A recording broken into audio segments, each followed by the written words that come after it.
Badan Arbitrase Syariah Nasional atau Basarnas memiliki ruang lingkup kewenangan yang pertama menyelesaikan secara cepat dan adil sengketa muamalah atau perdata dalam bidang industri, keuangan, perdagangan, dan lain sebagainya. Yang kedua yaitu memberikan pendapat yang mengikat atas permintaan para pihak tanpa adanya sengketa atas apa yang telah mereka perjanjikan.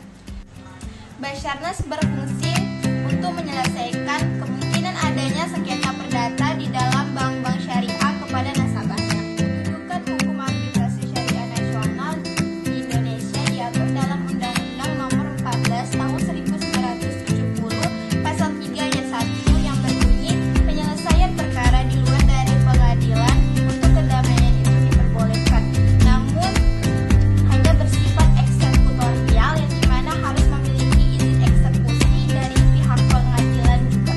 Yang sengketa terbagi menjadi dua. Yang pertama proses litigasi, yang kedua proses non-litigasi.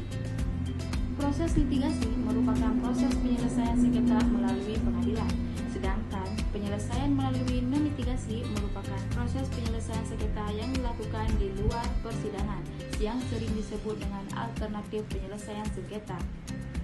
Sedangkan eksekusi putusan Basarnas dilimpahkan kepada pengadilan negeri berdasarkan Undang-Undang Nomor 31 Tahun 1999 tentang arbitrase dan alternatif penyelesaian sengketa pasal 61.